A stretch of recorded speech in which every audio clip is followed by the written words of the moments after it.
중세 때까지만 해도 회화는 2차원의 예술이었어요. 쉽게 말하면 회화적 공간이라는 개념을 존재하지 않았고 평면, 캔버스 사용하지도 않았지만 어쨌든 그 회화의 평면이라는 것은 3차원 공간의 환영이 아니라 2차원 구성의 평면이었다고 생각하시면 됩니다. 그러니까 디자인의 평면이지 3차원 공간의 즉 깊이를 가진 가로, 세로 외에 깊이를 가진 3차원 공간의 환영이 아니었죠. 하지만은 원근법이 이제 발명되고 그리고 이제 비례론, 그 다음에 지난번에 봤듯이 알고리즘이 어떻게 대상의 윤곽을 따는지 거의 기계적 절차죠. 기계적 절차에 따라서 대상의 윤곽을 포착하는 방법들이 르네상스 때 완성됨으로써 회화는 새롭게 정의가 되는 겁니다. 알고리즘에 따르면 시각 피라미드의 횡단면 위에 선과 색으로 이루어진 재현이다, 이렇게 규정을 했죠. 다시 말하면 3차원 공간부터 일단 구축을 해놓고 원근법을 통해서 그 안에 대상들을 배치하는 거죠. 그러고서 등장하는 것은 회화 속의 공간은 단일한 공간, 균질적인 공간, 단 하나의 시점에 따라서 만들어진 공간이라고 얘기를 한 바 있습니다. 반면에 이제 선원근법이 없었던 러시아 이쪽 동부 쪽에서는 이른바 여건근법이라고 그러죠. 여건근법은 훨씬 뭐랄까 규약이 다른 겁니다. 시점이 여러 가지이기 때문에 결국은 그 시점마다 시점으로 본 대상, 그 대상은 자기 고유의 공간을 품고 있어요. 그렇기 때문에 한 화면에 여러 개의 공간들이 충돌하는 경향들이 있었다고 했습니다. 어쨌든 원근법 공간은 1500년도부터 시작해가지고 이미 이제 1415년, 25년 마사치의 3.2일체 이후에 가장 완성된 형태로 회화에 도입된 이후 아마 1900년까지 그냥 내려갑니다. 여러분 보시면 아시겠지만 인상파라든지 사실주의라든지 그런 유파를 보게 되면 고전주의에서는 벗어났지만 그럼에도 불구하고 여전히 3차원 공간, 특히 원근법적 공간은 존재한다는 걸 알 수가 있을 겁니다. 예를 들어서 인상주의자들의 그림 같은 경우에 평면적으로 느껴집니다. 왜냐? 배경과 공간의 차이가 없기 때문에요. 어차피 이 사람들은 빛을 그리려고 했고 모든 사람이 반사광이라는 측면에서 동일하기 때문에 배경과 형태의 구별이라든지 이런 것도 중요하지 않기 때문에 인상파들의 그림 속에서는 3차원 공간이 존재함에도 불구하고 깊이감이 느껴지진 않고 상당히 평면적으로 느껴집니다. 그럼에도 불구하고 분명히 구축, 그 안에 있는 안에 공간은 확실히 3차원 원근법에 따라서 구축되어 있다고 할 수 있죠. 현대 기술은 바로 이 르네상스 때 마련된 회화의 규약이 깨지는 과정이라고 할 수가 있습니다. 어떻게 깨지느냐? 당연히 원근법적 공간이 파괴가 됩니다. 그리고 시각적 재현이기를 포기하는 거예요. 말하자면 옛날에 르네상스 때만 해도 대상 회화라는 것은 회화 속에 등장하는 이미지는 밖에 있는 대상과 일치합니다. 그대로 일치해야 돼요. 윤곽도 일치해야 되고 또 다른 한편으로는 그 색채도 일치해야 되는 거죠. 반면에 이제 그런 규약에서 풀려나는 현대에 오게 되면 형태 자체가 모사 대상의 자연적인 형태를 그대로 담는 게 아니라 거기서 오히려 벗어나 버리죠. 예를 들어서 추상으로 흘러가 버립니다. 형태가 점점 단순화되고 색채도 자연색 그대로 쓰는 게 아니라 삼원색 위주로 이렇게 단순화되거나 간단화되는 거죠. 그래서 그런 과정이 계속 흘러가게 되면 결국 뭐냐면 회화가 더 이상 대상의 재현이 아니게 되는 상황에 도달하게 됩니다. 그게 현대 회화라고 할 수가 있습니다. 쉽게 말하면 원근법적 공간을 구축하고 그 안에 눈에 보이는 대상을 그대로 정말 눈에 보이는 것과 똑같이 재현해서 집어넣는 그런 것이 그러고서 3차 공간의 시각적인 환영을 창조하는 것이 르네상스 회화의 규약이었다고 한다면 현대 회화는 그 르네상스의 규약들을 하나씩 파괴하는 과정 속에서 그 모습을 갖춰가게 됩니다. 결과는 어떻게 될까요? 회화가 결국 몇 차원으로 돌아가는 거예요? 3차원에서 다시 2차원 평면으로 돌아갈 수밖에 없는 거죠. 그 과정들이 이제 어떻게 시작됐냐면은 제일 먼저 아마도 세자능에서 시작됐을 겁니다. 세잔 같은 경우에는 여기 지금 그림을 하나 이제 갖다 놨는데 보시면 아시겠지만은 세잔의 문제점은 뭐냐? 이른바 세잔의 회의라고 하는 것은 내가 눈으로 보이는 세계는 원근법적으로 재현한 것과는 다르다, 뭔가 다르다라는 느낌입니다. 왜냐? 사실 원근법적 공간이라는 것은 수학적이고 기하학적으로 재구축된, 재구성된 공간입니다. 우리가 실제로 보는 공간이 아니에요. 지난번에 얘기했던 세 가지가 있었죠. 우리는 비노큘러죠. 두 개로 보는데 원근법적 공간은 모노큘러입니다. 단 하나의 눈. 우리 눈은 움직이면서 보는데 예를 들어서 우리는 사물을 볼 때 움직이면서 보거든요. 이렇게 키네스테지아라고 그러죠. 운동 감각입니다. 그래서 딱 정지시켜놓죠. 그 다음에 우리 눈에 비친 사물은 원래는 구면이기 때문에 휘어져 보이는데 원근법은 평면에다가 배치한다는 겁니다. 그렇기 때문에 실제로 우리가 익숙해서 그렇지 실제로 원근법적인 재현은 우리가 실제로 눈으로 보는 것과는 상당히 다르다라는 느낌들, 이런 느낌을 최초로 거기에 대해서 회의를 가진 사람이 바로 세잔 같은 사람입니다. 굉장히 어떻게 보면 굉장히 예민한 감각을 가진 사람이라고 할 수 있어요. 지난번에 제가 얘기를 했는지 모르겠지만 이런 걸 생각해 보십시오. 예컨대 애니메이션이나 CG나 아니면 영화에서 카메라를 돌려서 360도 회전시키는 경우가 있습니다. 그때는 뭐냐면 세상이 정신없이 돌아가고요. 하지만 여러분들이 스스로 그 자리에 서서 한번 돌아보십시오. 그렇게 세상이 정신없지 않아요. 그때 느낌은 뭐냐면 세상은 가만히 있는데 내가 돈다는 느낌이에요. 하지만 카메라나 CG로 한번 돌려보시면 굉장히 다릅니다. 세상이 정말 경박하게 돌아가요. 그건 뭐냐면 우리가 직접 보고 느끼는 원근법하고 대비하고 이 수학적, 기하학적으로 재현된 거하고는 차이가 있다는 겁니다. 그 예민한 차이를 본 사람이 바로 세잔입니다. 그래서 세잔은 자신의 원근법을 뭐라고 하냐면 프로스펙티브 웹규라고 했습니다. 웹규는 불어의 살다, 웨이브의 PP형이에요. 웹규가. 그러니까 lived, perspective lived 또는 lived perspective, 더 정확하게 말하면 내가 지각된 또는 체험된 perspective라고 얘기를 했죠. 핵심적인 건 뭐냐면 여기서 보시면 아시겠지만 이 그림은 하나를 지금 하나의 전체상으로 세자가 아주 억지로 구축을 해놨지만 여러 가지 시점이 들어가 있습니다. 여러 개의 시점이 여러 개가 되는 거죠. 그러니까 여기다 초점을 맞추고 여기다 초점을 맞추고 저기다 맞추고 저기다 맞추고 그렇게 되면 초점이 계속 달라지기 때문에 사실상 이질적인 공간이 들어오는 거예요, 매번. 그 이질적인 공간을 하나의 상으로 통합시키는 것이 바로 세장이었죠. 그러다 보니까 공간과 공간이 충돌이 일어납니다. 그리고 공간과 공간이 충돌이 일어나는 것을 어디서 볼 수 있냐면 여기 직선들 한번 이어보세요. 저 바구니 옆으로 테이블 끝이 보이죠? 그 라인하고 저쪽 끝을 한번 보세요. 직선으로 이어지니까 안 됩니다. 아니죠. 어긋나 버립니다. 여기서도 마찬가지예요. 요 선하고 저기 또 두 선이 있죠? 보세요. 직선으로 이어지지가 않습니다. 지금 테이블번호 카모플라주를 해놨어요. 이게 이제 세잔은 뭐냐면 그게 급진적인 사람은 아니었습니다. 쉽게 말하면 시각들, 매번 포커스가 달라지는 시각들을 하나의 모아서 하나의 전체성을 구축하려고 했다는 점에서 아주 상당히 전통적인 사람이에요. 내가 정말 테이블을 뭐예요? 원근법적으로 재현하는 게 아니라 아까도 얘기했던 체험된 원근법, 우리가 실제로 눈으로 보는 그 원근법에 따라서 재현하겠다. 이런 느낌이었습니다. 그래서 저런 구성이 가능했던 거죠. 때문에 세잔 그림법 조금 정신이 좀 없을 겁니다. 왜냐, 우리 저기서 하나의 소실점을 찾고 하나의 딱 중앙 시점을 찾지만 그런 중앙 시점이 존재하지 않기 때문에 거기에 익숙한 눈들이 볼 때는 굉장히 혼란스럽게 보일 겁니다. 여기서 세잔에서 좀 더 나가게 되면 이제 어디로 가냐면은 큐비즘으로 나가게 되겠죠. 하지만 세잔 같은 경우에는 좀 전에 얘기했듯이 아주 전통적이고 보수적인 사람이에요. 그런 면에서. 왜? 대상을 해체시키는 데까지 나가진 않았습니다. 이 사람은 뭐냐면 구축하는 게 더 중요했어요. 그 이질적인 공간들을 가지고 마치 하나의 공간이냐, 다리란 공간이냐 하나로 통합적으로 구축하는, 그렇게 되면 굉장히 힘들었죠. 그 힘든 과제를 묵묵하게 수행했던 사람이 세잔입니다.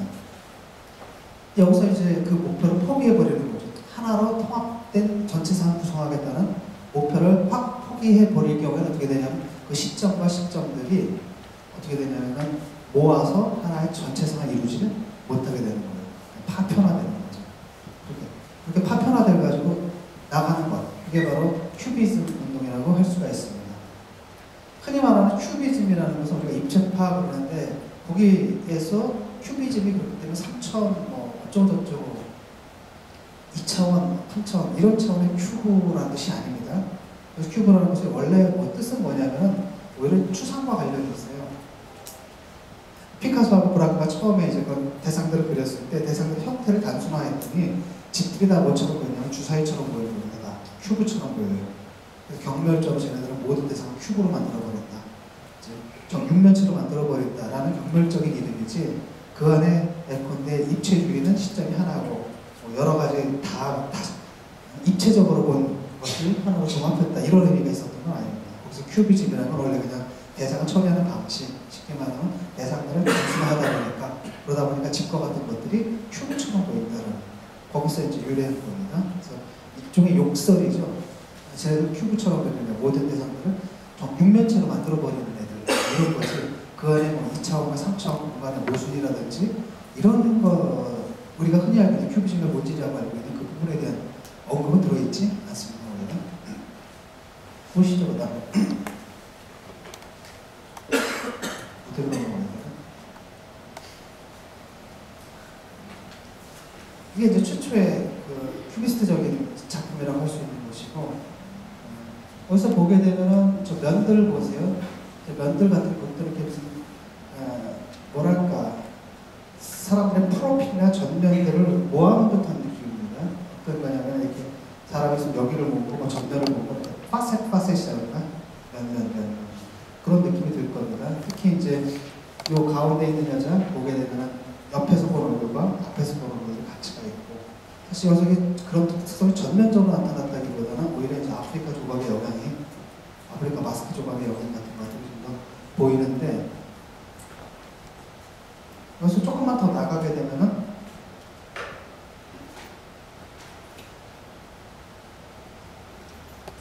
자, 얼굴 보세요.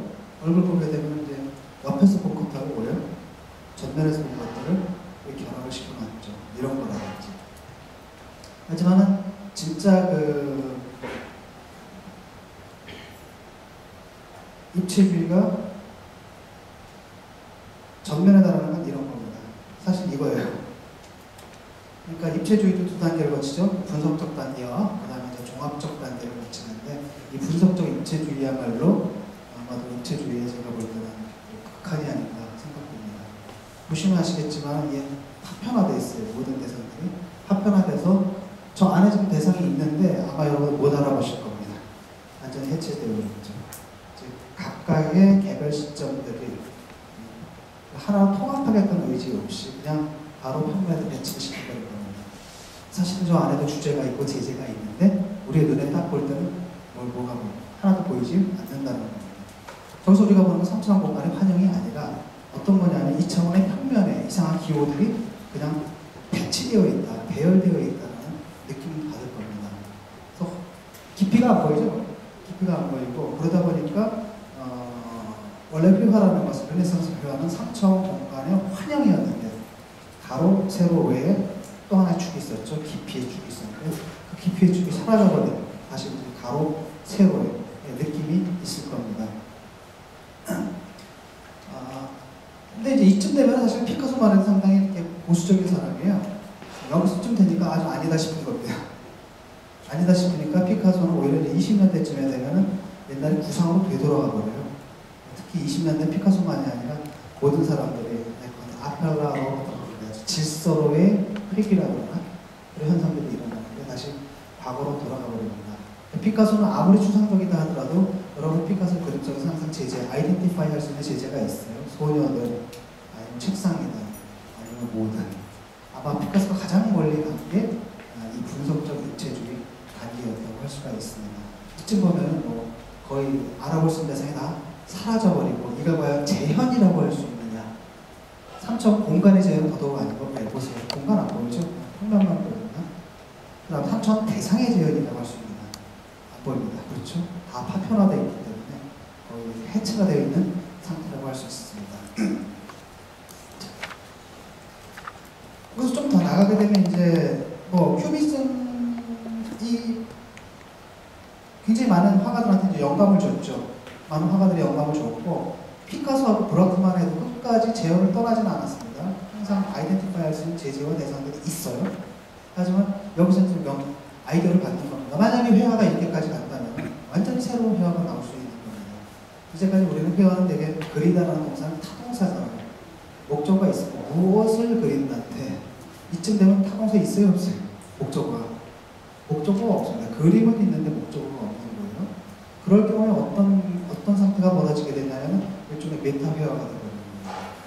즉 현대 회화의 특성이라는 게 자연을 탐구하는 게 아니라 회화 자체를 탐구하는 거예요. 회화 자체를 탐구하는 거죠. 다시 말하면 자기 자신을 탐구하는 겁니다. 무슨 얘기냐면 회화를 이루는 요소가 두 가지잖아요. 우리가 그림을 그릴 때 일단 데생을 할 거예요. 드로잉을 하고 그다음에 뭘 하죠? 색칠을 하죠. 그때 드로잉 할 때 형이라는 것, 그 다음에 색이라는 것은 회화가 제어를 진행할 때는 그 바깥에 있는 대상의 윤곽과 바깥에 있는 대상의 자연색을 그대로 넣어야 되는 겁니다. 근데 대상을 제어하는 의미에서 해방되게 되면 형과 색은 자유롭게 유희하게 돼요. 또 무언가를 닮아야 할 의무가 없어지는 거죠. 왜? 목적어가 없잖아요. 그러니까 자동사로서의 회화, 쉽게 말하면 형과 색의 순수한 유희로서의 회화라는 느낌이 여기서 이것만마다 딱 나올 겁니다. 여기서 이제 피카소 아차, 내가 여기까지 하려고 한 거는 아니야 라고 해서 다시 이제 구상으로 돌아가는 겁니다. 여러분 아시겠지만 게르니카라든지 이런 것도 다 아직도 구상이고 아직도 재현입니다. 해체가 되어 있고 파편화되어 있긴 하지만 그런데 이제 몇몇 화가들은 여기서 이쪽으로 더 나갈 수가 있겠다는 생각은 당연히 하게 되겠죠. 그래서 아마도 회화가 순수 회화 또는 절대 회화라고 하죠. 바깥에 있는 대상을 전혀 재현하지 않는 그런 회화를 순수 회화라고도 하고 또는 절대 회화라고 합니다. 그 절대 회화, 순수 회화에 도달하는 시점이 대충 1915년이에요. 그때 많은 사람들이 자기야말로 그 단계에 도달했다라고 주장을 하고 실제로 많은 사람들이 거의 같은 시기에 절대 회화, 순수 회화의 단계에 도달합니다. 1915년이면. 근데 하지만 아마도 가장 빨랐던 사람은 아마 칸디스키가 아닌가.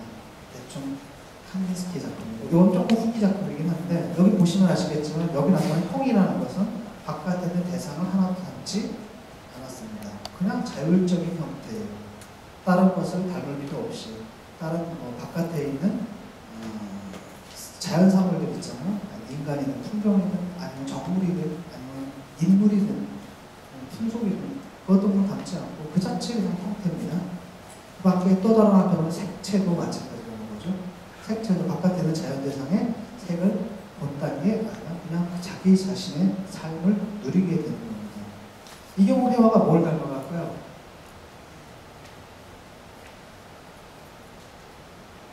여러분 아마 대부분의 예술은 다 재현이잖아요. 연극도 그렇죠? 모방이죠? 아리스토텔레스가 뭐라 그랬습니까? 표현 대상을 모방하고 연극은 행동을 모방한다. 그래서 드라마라는 게 원래 드란에서 나왔죠. 그리스. 드란이 행동하다, 행위하다는 뜻이에요. 근데 재현적이지 않은 예술, 대표적인 예술이 바로 음악입니다. 음악 같은 경우에는 음악에 있는 음표라는 건 바깥에 있는 대상을 재현하지 않아요. 음표와 음표의 결합이 연극에서 행위와 행위의 결합은 바깥에 있는 행동의 재현이죠. 그래서 인과관계에 따라 또는 플로지블한 개연성에 따라 매치가 되잖아요. 근데 음악에서는 그렇지 않습니다. 그런 식의 순수한 음악은 바깥의 대상을 재현하지 않아요. 그리고 물론 이제 표지음악이라는 것도 있죠. 재현적인 음악이 있는데 여러분 4개를 듣고 한번 봄, 여름, 가을, 겨울 떠올려 보세요. 안 떠오릅니다. 실제 원래 표지음악도 아니었어요. 원래는 아무리 어떤 음악, 아무리 그것이 한다 하더라도 들려준 게 뭘 재현하는지 맞춰봐라 그러면 맞힐 사람 하나도 없습니다. 음악은 기본적으로 되죠. 쉽게 말하면 음표, 색, 리듬, 쉽게 말하면 화성이라는 멜로디가 있잖아요. 멜로디가 있고 선율이 있고 그다음 리듬이 있고 그다음 화성이 있죠. 이런 것들이 자율적인 구성, 자율적인 음향적 구성물이 바로 음악이잖아요.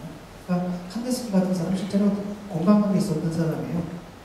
음악을 했던 사람이고 여기서 이제 회화는 거의 음악과 같은 수준에 도달하고 사실 음악이 회화의 모델이 되는 겁니다. 예를 들어서 아마 여러분도 그럴 겁니다. 현대 회화를 보면 좀 느껴지는 게 없다. 아무 감동이 없다. 이런 말 하죠. 우리 그림을 보면 항상 뭘 찾아요? 대상을 찾고 아이덴티파이 할 수 있는 대상을 찾고 그 안에서 스토리를 찾습니다.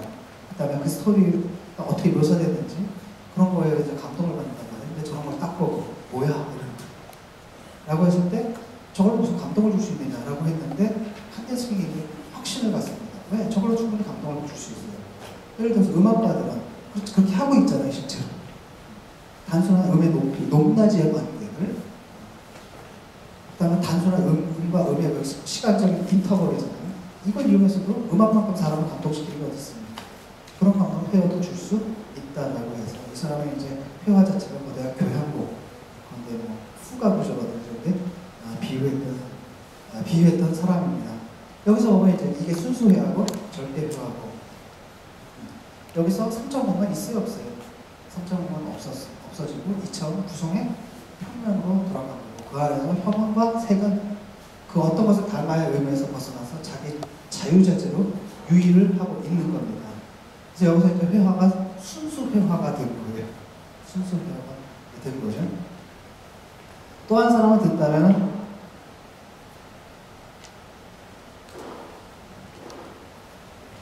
몬드리안을 볼 수가 있을 겁니다. 몬드리안 같은 경우에는 아마 여러분 몬드리안이 어떻게 추상에 도달하는지 잘 아셨을 겁니다. 사과나무 시리즈 있죠. 처음에 사과나무 드로잉을 하는데 사과나무가 점점 단순해져가지고 나중에 저런 것만 나와요. 그래서 결국은 이 사람 뭘로 표현하시냐면 세계 속의 모든 에너지는 수직과 수평의 관계다, 이렇게 표현시키고 그 수직과 수평은 세계의 모든 것을 다 묘사할 수 있다는 걸 믿었던 사람이에요. 사실은 몬드리안의 바탕에는 뭐가 깔려있냐면 아직도 재현의 요구가 깔려있는 겁니다. 이 사람은 세계를 재현하려고 하거든요. 그러나 우리 눈에 보이는 세계가 아니라 눈에 보이는 세계 너머에 눈에 보이지 않는 어떤 에너지의 세계, 이런 걸 수직과 수평의 바로 하려다 보니까 저렇게 되어버린 거죠. 하지만 그 결과는 어떻습니까? 여기서 아마 여러분 세계의 모습을 찾는다는 건 불가능할 겁니다. 세계를 재현했느냐, 그걸 찾는 건 불가능할 겁니다. 보시면 아시겠지만 3차원 공간이 깊이는 차라워야 되고 오로지 2차원 평면입니다. 아마 여러분들이 이렇게 얘기하고 저런 건 나도 하겠다. 한번 해보세요. 어렵습니다. 상당히 어려워요. 실제로 한번 해보세요. 잘 안됩니다. 형과 색을 배치한다는 게 굉장히 어려운 일이에요. 실제로. 그냥 뭐 대충 손을 놓고 하면 될 것 같죠. 특정한 색채와 특정한 형의 관계. 특히 이제 그걸 연구한 게 바로 칸딘스키 같은 사람이죠. 정선면 이런 책이라든지 예술에서의 정신적인 것을 예술에서의 정신적인 것에 관하여라든지 이런 것들 보면 바로 그 얘기를 하고 있는 거예요. 형과 특정한 형의 특정한 색, 이것을 어떻게 배치시키느냐, 그것이 어려워. 뭐랑 똑같냐면 그 작곡가들이 이렇게 음표를 특정한 인터벌로 배치할 때 그 느낌이에요. 이게 쉽진 않잖아요. 그와 마찬가지로 굉장히 어려운 일인데 실제로는 많이 달라졌죠. 옛날에는 뭐예요? 재현을 하기 위해서 3차 공간에 원국법을 통해서 3차 공간을 구축하고 거기다가 알고리즘 그리드라든지 여러 가지 방법을 통해 대성한과 윤곽을 뜨고 배치하고 스토리텔링 집어먹고 등등 이게 다 사라져버린 거예요. 그리고 오로지 회화가 뭐로 돌아간 거예요? 자연으로 돌아간 게 아니라 자기 자신의 가능성을 타는 거예요. 회화가 뭐냐면 회화는 결국 2차원 평면에서 형태와 색채를 가지고 하는 어떤 것이란 말이죠. 거기는 어떤 가능성이 있는가? 뭔가 색의 가능성들, 탐구 이런 것들이 바로 1915년 이후에 서양회화에서 발생한 것입니다. 머리스스키 이런 건데요. 이 얘기는 제가 일단 그림을 좀 봐주십시오. 이건 아마도 현실에서 지시하는 바가 있습니다. 머리스스키는 러시아 혁명 당시에 보였습니다.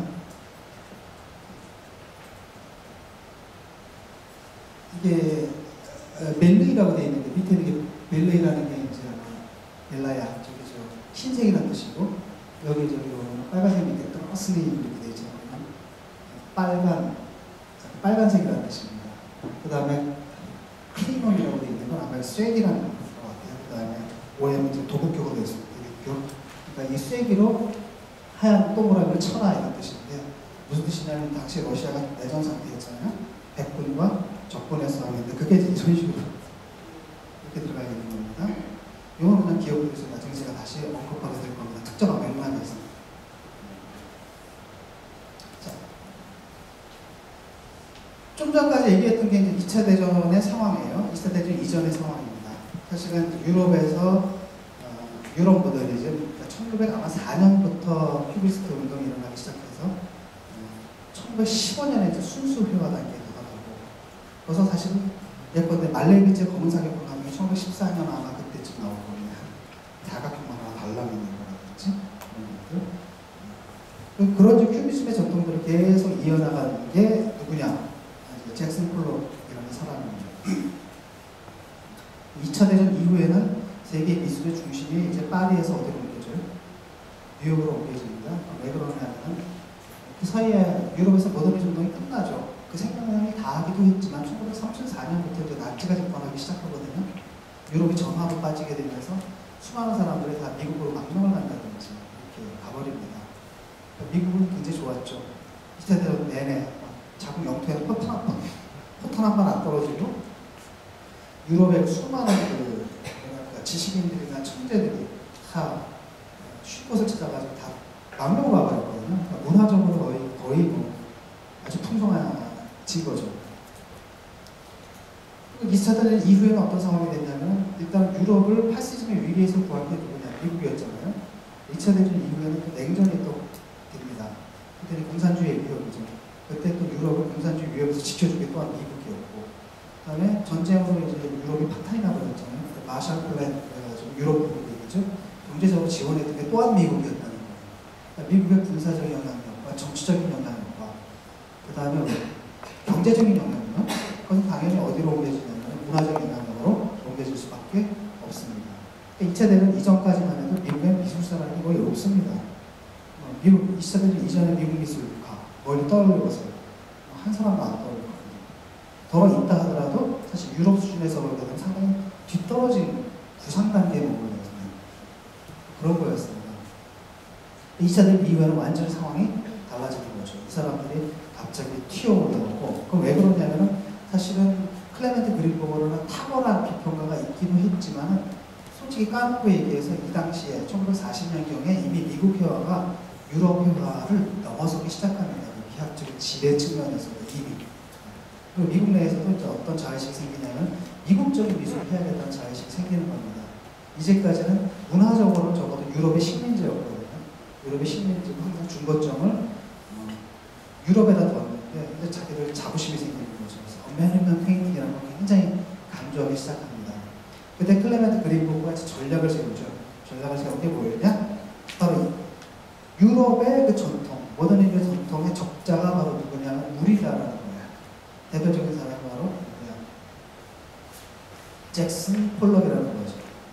그래서 클레멘트 그린버그가 아방가르드와 키치라는 거, 그 다음에 모더니즘 페인팅, 더 새로운 라오콘을 향하여라는 몇 일련의 논문들을 써요. 에세이들을 씁니다. 제일 먼저 아방가르드 키치가 아마 30몇 년대, 40년 전인 것 같고, 그 다음에 대충 40년대쯤에 이제 새로운 라오콘을 위하여라는 게 있고, 그 다음에 60년대쯤에 이제 모더니즘 회화에 관한 게 있습니다. 이 세 편의 그 에세이가 굉장히 중요한 역할을 하는데, 이게 미국 모더니즘의 뭐랄까 초석을 놓았다고 할 수가 있습니다. 이 사람이 그때 강조했던 게 바로 뭐냐면 플랫리스라는 개념이에요. 평면성이라는 거죠. 평면성이에요. 회화를 구별할 때 회화를 모던과 프리모던으로 구별하는 거예요. 전통적인 회화하고 현대 회화를 구별할 때 어떤 회화가 현대적이라고 부를 수 있다면 어떤 회화를 현대적이라고 부를 수 있는 근거는 뭐냐? 간단합니다. 그게 바로 평면성이라는 겁니다. 쉽게 말하면 3차 공간의 환영을 지향하는 건 모던 이전이에요. 3차 공간의 환영을 포기하고 다시 2차 평면으로 나가게 된다? 그건 거 이미 모던하다는 겁니다. 사실 아방가르드 키치에서 거기까지 얘기를 안 합니다. 내가 뭐라고 얘기를 하냐면은 이런 예술 대중한테 이해되기 힘들잖아요. 고급 예술이거든요. 부르주아 문화 속에서 이 사람도 좌파니까 사회주의가 오기 전까지 부르주아 문화 속에서 보존할 것은 보존했다가 나중에 사회주의 사회가 오기 때 문화적 자양분으로 삼아야 된다 이런 겁니다. 그래서 부르주아 문화 속에서 썩어 빠진 부르주아 문화, 그냥 붕괴하는 무너지는 몰락하는 부르주아 문화 속에서 우리가 보존할 만한 유일한 가치가 있는 게 있다면 그건 바로 아방가르드 예술이다 얘기를 합니다. 그래서 그건 보존해야 된다라고 얘기를 하죠. 그 말씀에 함축되어 있는 건 어떤 거냐면은 사실은 사회주의 리얼리즘 같은 경우는 구상예술이에요. 북한 예술 같은 거 보세요. 구상예술. 그걸 갖다 키치라고 부르는 겁니다. 대중한테 영화만 예술이라고 부르는 거예요.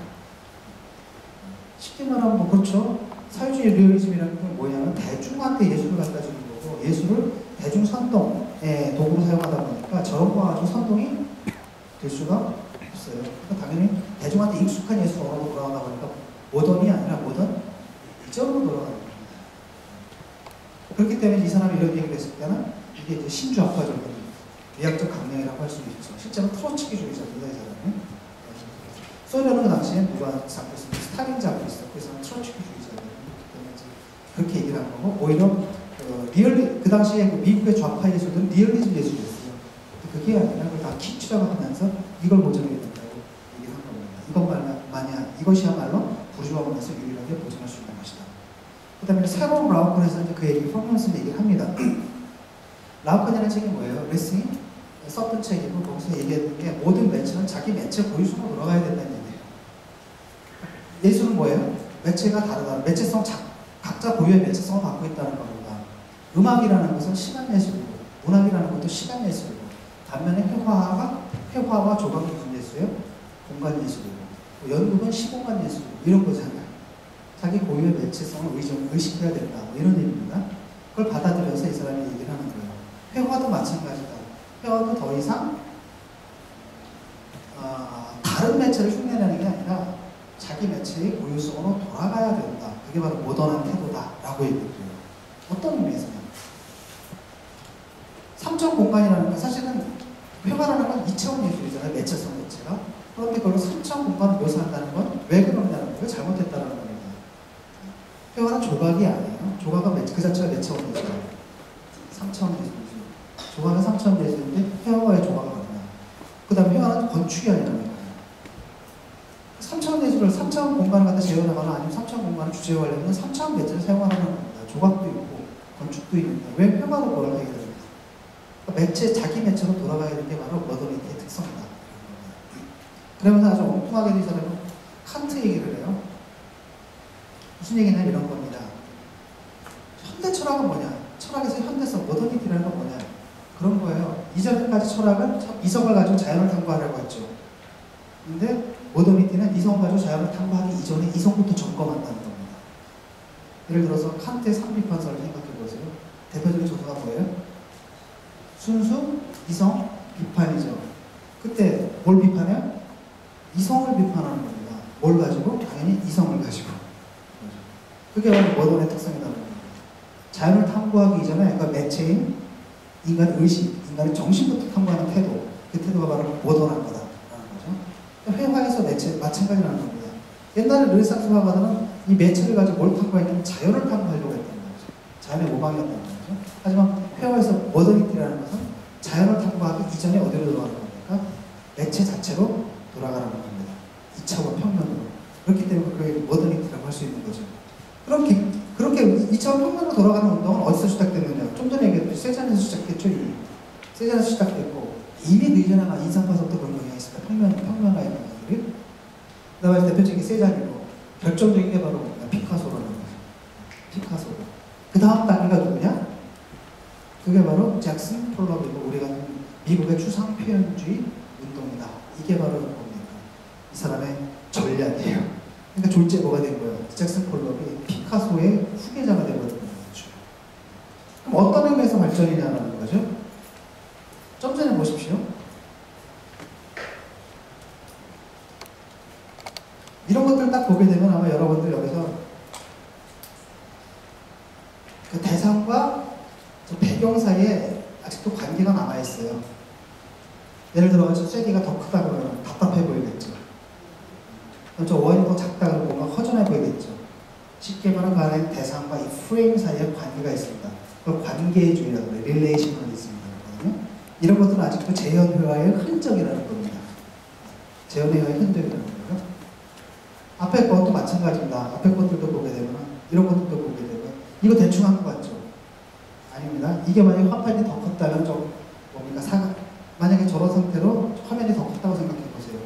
그럼 무슨 문지방처럼 보일 겁니다. 저게. 더 작다. 그럼 뭔가 좀 답답해 보이고 이런 게 있습니다. 쉽게 말하면 여기에 있는 조형적 요소와 전체 프레임 사이에는 아주 쾌적한 미적 관계가 존재합니다.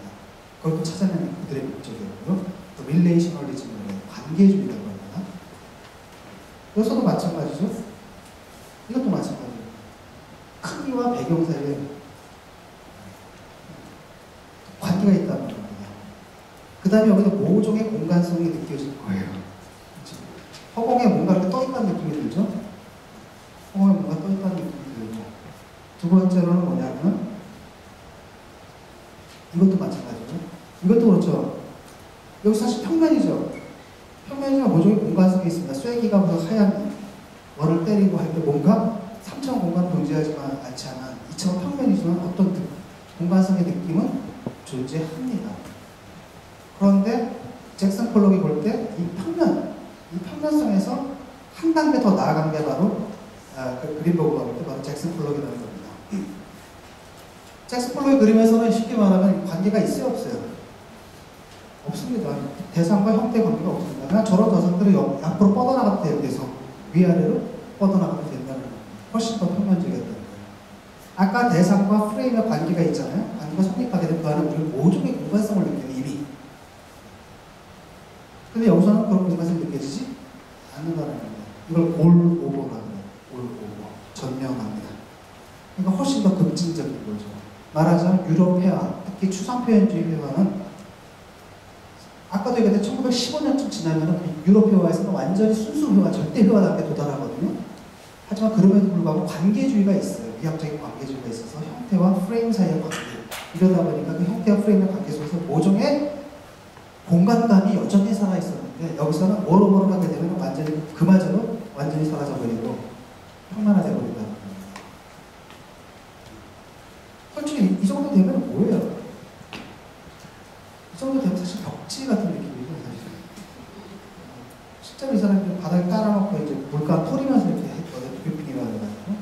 벽지 같은 느낌이고, 사실상 사물 같은 느낌이 많이 듭니다.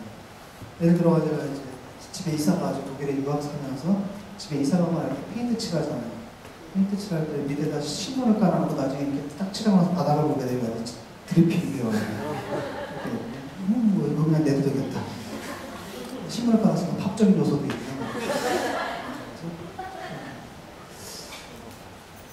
그래서 굉장히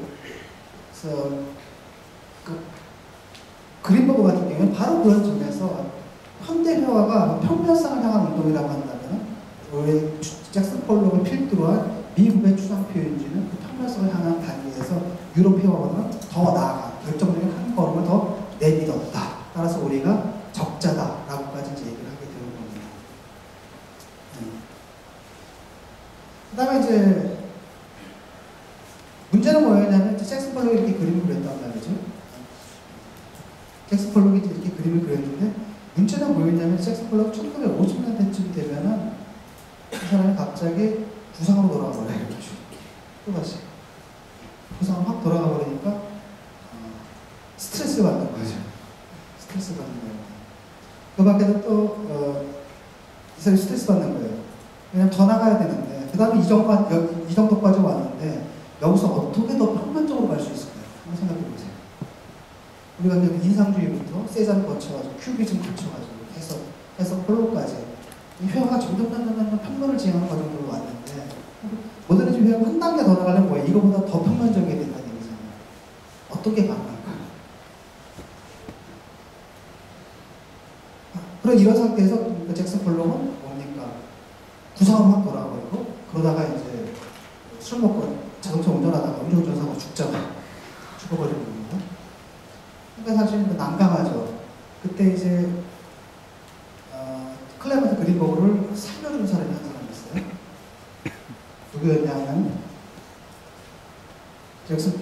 버렌 뉴먼입니다. 버렌 뉴먼. 그러니까 버렌 뉴먼 같은 경우는 사실은 그 정도 활동을 해왔는데 그린버그가 눈길을 안 줬었어요, 사실은. 근데 잭슨 폴록이 그렇게 되니까 뭔가 추상표현주의의 다음 세대가 있어야 되잖아요. 그 다음 세대를 내세운 사람이 바로 버렌 뉴먼 같은 사람입니다. 그러니까 버렌 뉴먼 같은 경우에도 뭐가 있어요? 올 오버는 그대로 유지가 됩니다. 저 표면이 저기서 멈출 필요가 없어요. 이렇게 가야버려야 됩니다. 사방부터 나갈 수가 있는 거예요. 그리고 이 사람은 어떻게 그림을 그렸냐면 굉장히 대형 포맷에다 그림을 그렸거든요. 대형 포맷에다 그림을 그리고 실제로는 어떻게 보냐면은 자기 자기 그림을 바로 앞에서 보게 했어요. 여러분 큰 그림 보면 무의식 중에 어떻게 돼요? 뒤로 가게 되죠? 여러분들 자꾸 릴레이셔널리즘이 있는 거예요. 너무 커도 안 되고 너무 작아도 안 돼요. 너무 작은 것은 다가가죠. 그걸 하지 못하게 만드는 겁니다. 이런 것만 봐도 오버의 측면이라든지 릴레이셔널리즘을 파괴한 거라든지 이런 측면에서도 뭐랄까 클리멘트 그린버그가 잭슨 폴록에서 봤던 그런 평면화의 경향은 이 사람들에게도 계속 유지가 되는데 한 가지 더 큰 장점이 있다면 뭐냐면 이 사람들은 정말로 평평해요. 잭슨 폴록 물감을 뿌려댔잖아요. 공업용 여름. 그래서 옆에서 보면 굉장히 물감줄이 두껍습니다. 어떤 촉각적인 느낌이 날 정도 두껍거든요. 이 사람들은 뭐냐면 페인트 딱 묻혀가지고 롤러로 밀리는 거거든요. 단색입니다.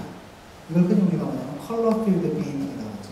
컬러 필드, 색, 그다음 추상이라고 하는 컬러 필드 페인팅이고 이렇게 돼버리니까 훨씬 더 느낌이 매끈하다는 느낌입니다.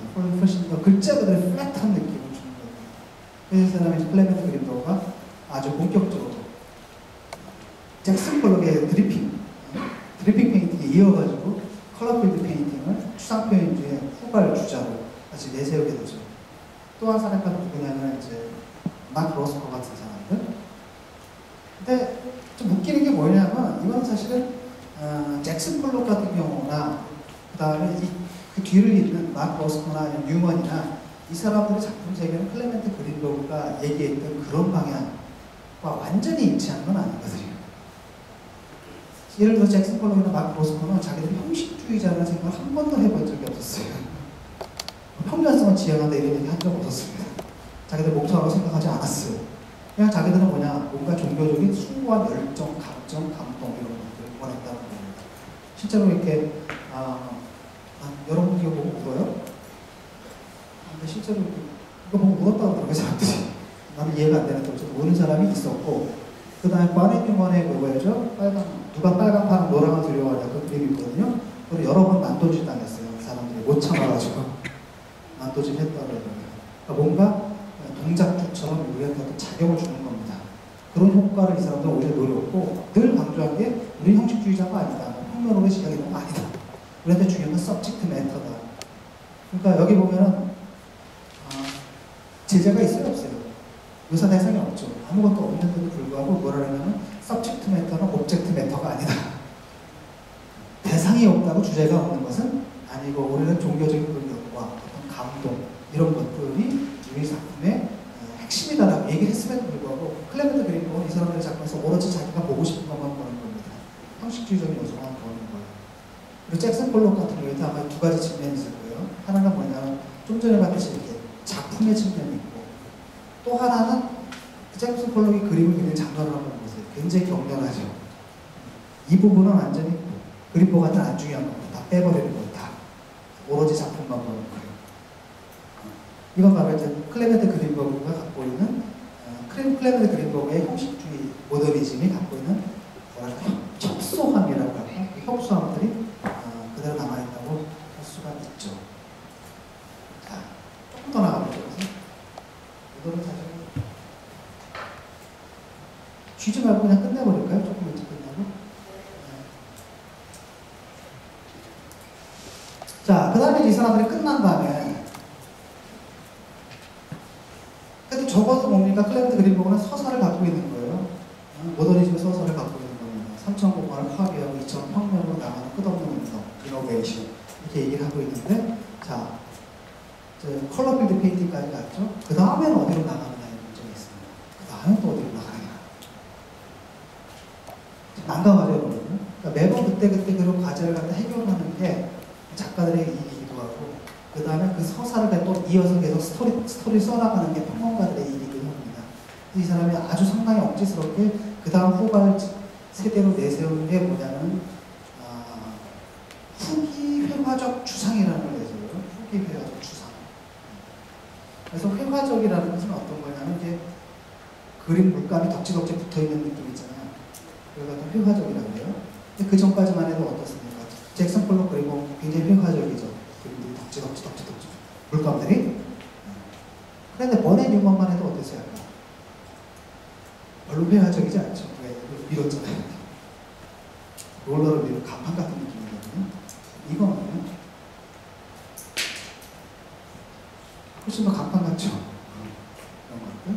물론 굉장히 평면적이죠? 이걸 갖다 이제 뭐 여러 가지가 하드 엣지라는 말이 있어요. 하드 엣지. 하드 엣지라는 건 뭐라고 무슨 뜻이냐면 여러분이 비행기가 딱 착륙할 때 소프트 랜딩과 하드 랜딩 있죠. 소프트 랜딩 그냥 싹 하는 거고 하드 그냥 쾅 하는 거고 그냥. 여기 보면 색과 색 사이가 어때요? 굉장히 하드하죠. 충돌하잖아요. 하여튼 근데 폴록 같은 경우는 있었어요 없었어요? 이렇게. 하드 엣지라는 거거든요. 하드 엣지. 그렇기 때문에 이 하드 엣지는 어떤 느낌이냐면 깔끔하다는 느낌이 들어요. 회화적이라는 게 아니라 오히려 간판스러운 느낌이 듭니다. 그래서 탈회화적 추상 또는 회화 이후의 추상 그래가지고 포스트 페인터리 페인팅이라고 하는데 이걸 가지고 이제 이 사람들의 말하기로 그 다음에 모더니즘 운동을 이어갈 다음 주자다라고 얘기를 합니다. 그 다음에 또 하나 나가는데 프랑크 스텔라 같은 사람이 내세요. 여기도 하드 엣지인 거 아시겠죠? 색과 색이 경계가 아주 뚜렷하게 보이죠.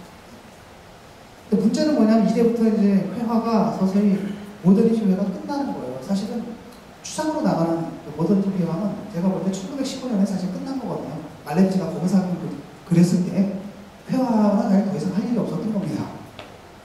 형태가 3.5가 사라졌죠. 그 다음에 모든 형태는 단순하게 사각형이 됐죠. 모든 색채 사라지고 검정색과 흰색만 남았죠. 그래서 어떻게 더 가? 마찬가지로 이 사람들도 갈 때까지 다 가고 나니까 이제 더 이상 갈 데가 없어진 거고 이때쯤 오게 되면 이제 모더니즘 자신의 원리가 무너지기 시작합니다. 왜냐하면 이걸 보시면 아시겠지만은 이걸 갖다 쉐이프드 캔버스라고 해요. 쉐이프드 캔버스. 어떤 문제가 있었냐면 이런 거예요. 아까 잭슨 폴록 우리가 봤잖아요. 우리 공간성 없다 그랬잖아요. 근데 실제로 공간성이 있어 느껴져요 또 여전히. 왜냐하면 어쨌든 그림이 그림으로 벽에 붙어있는 사람은 어디서 어떤 공간감을 느끼게 되는 거예요. 그러니까 흔히 이제 그런 말을 하죠. 물론 잭슨 폴록의 그림은 옛날에 풍경화와는 달라요. 풍경화 성청 공간, 원주거적 공간이 있잖아요. 그래서 어떻게 얘기를 하냐면 물론 우리가 잭슨 폴록의 그림 속으로 옛날 풍경화처럼 도시락을 싸들고 피크닉을 갈 수는 없다. 그런데 마치 그 안으로 우주복을 입고 유역을 할 수는 있을 것 같다. 이런 거예요. 뭐냐 그게 이제 모순이라는 겁니다. 삼청 공간에 환영은 없지만 삼청 공간에 환영은 없어도 미적 환영은 여전히 남아있는 거예요. 아무리 이게 추상적인 그림이라 하더라도 아까 뭐죠? 쐐기하고 삼각형만 그려도 이런 공간감이 있고 심지어 잭슨 폴록이 물감을 뿌려놔도 그 안에서 우리는 마치 우주 공간에 있는 것 같이 그쵸? 우주 공간에서 별들이 흩어진 우주 공간에 있는 느낌을 받는다는 거예요. 이건 어쩔 수 없다는 겁니다. 그러니까 평면성을 지향하는데 아무리 평면성을 지향한다라도 결국 우리는 아무리 평면성을 지향한다라도 결과적으로 뭘 낳는 거예요? 공간의 환영을 낳는 거라는 겁니다. 그럼 여기서 나는 거예요. 그 공간의 환영을 마저 없애는 방법은 뭐겠어요? 공간의 환영을 마저 없애면 어떻게 될까?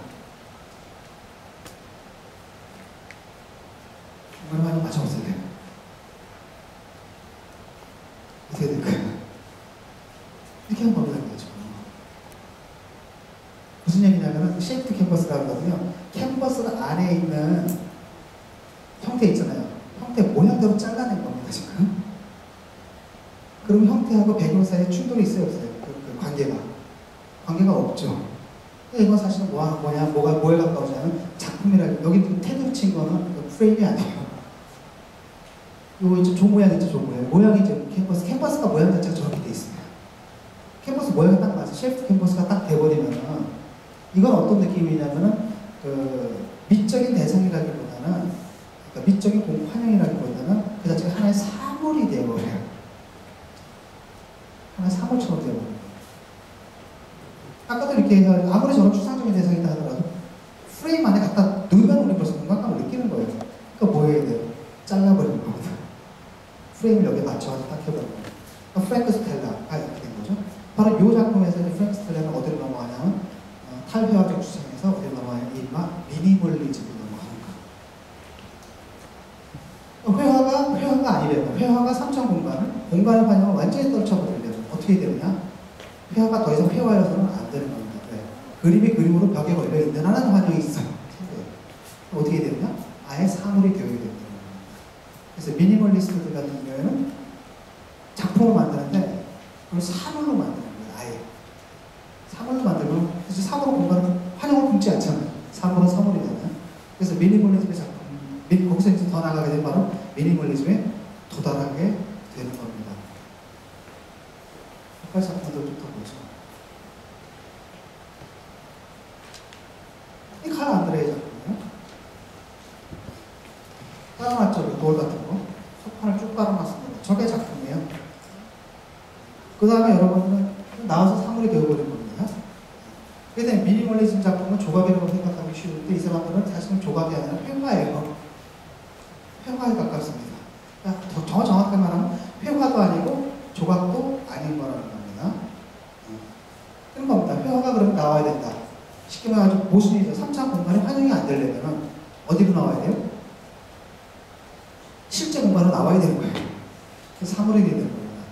그럼 우리 딸, 그렇다면 조각이 되는 얘기냐? 아닙니다. 조각도 자기 공간을 품고 있어요. 자기 주위에. 그렇죠. 그리고 다비드 상황에서 다비드가 돌 던지는 장면이라든지 이런 벌써 저 멀리에 쉽게 말하면 골리앗이 서 있는 것까지 가슴 공간입니다. 그렇기 때문에 아예 공간까지 없어야 되는 겁니다. 그러니까 조각 작품에 뭐냐면 받침대가 있죠. 받침대에 서 있으면 거기가 이게 미적 공간이 생겨요. 환영의 공간이. 받침대를 없애버려야 돼요. 그럼 뭐가 되는 거예요? 사물이 돼야 돼요. 그러니까 예컨대 환영주의를 파괴하기 위해서는 회화에서는 안 되는 겁니다. 뭐가 돼야 돼요? 회화적 공간에서 나와서 어디 가야 돼요? 실제 공간으로 들어가서 실제 사물이 돼야 된다. 그런 경우는 좀 전에 아까 쉐이프 캠퍼스가 보여줬고 그걸 더 나가게 미니멀리즘이 되는 겁니다. 그래서 칼 안드레 이런 작품들 여러분 갖고 다니는 얘기가 당연히 왜? 사물이니까 알바로 됩니다. 여러분들 조각은 항상 뭐야? 수평에서 어디로 올라가는 거예요? 수직으로 쓰는 거죠. 그래서 뭐냐면 바닥에 깔려버리고 밟고 다니게 되는 겁니다. 철판 같은 거 다 밟고 다니고 그다음에 벽돌 같은 거 실제로 건재상에 가서 사와요. 이 사람은 건재상에 가서 사가지고 뚝뚝뚝뚝뚝 열어놓습니다. 그 다음에 전시가 끝나잖아요. 그럼 접어야 돼. 가지고 트럭에 대는 싫어요. 쌓아놔서 그대로 옮겨서 그 다음에 또 같이 열어놓는다. 근데 문제는 뭐냐면 그 같은 영국의 어느 미술관에서 얼마나 줬대더라? 200불 줬대든가? 그걸 좀 산 거예요. 그러니까 그때 이제 문제가 많았죠. 아니 그것은 건재상에 사는 벽돌인데 그걸 200억씩 주느냐. 그다음 이 사람이 배치한 것도 아니야. 몇십 년 이렇게. 이런 건데 200억을 주느냐. 이런 건데 미술관에 놀리는 거는 미니멀리즘의 초성을 놓은 작품이기 때문에 미술사적 의미가 크게 200억을 주겠다. 사도 됐다. 이런 거. 칼 안드레 같은 경우는 그런 방식으로 이게 환영을 파괴하려면 어쩔 수 없는 겁니다. 어쨌든 그림이 그림으로 벽에 걸려있는 한은 무조건 뭐가 돼요? 미적 환영. 3차원적 공간의 환영은 아니다. 최소한 미적 환영은 있기 때문에 모종의 공간감이 있는 겁니다. 그거 파괴하려면 벗어나서 뭐가 돼요? 실제 공간으로 나와서 뭐가 됩니다. 사물이 됩니다.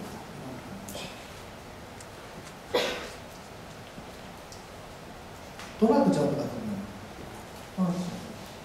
여러분들 미니멀리즘으로 항상 뭔가 심플한 디자인 이런 거 생각하기 쉽잖아요. 사실 미니멀리즘 추상과 상관없습니다. 심플 뭐 이런 거는 원래는 상관없습니다. 그러니까 미니멀리즘이 사물이 되다 보니까 결과적으로 심플한 특성을 띠는 것 뿐이지 이게 뭐 원래 심플한 뭐 디자인의 아름다움, 미적인 뭐 쾌감 이런 걸 위해서 만들어진 게 아니고 이건 사실 하나의 사물이라고 보시면 됩니다. 회화도 아니고 조각도 아닌 어떤 것이라고 할 수가 있겠죠.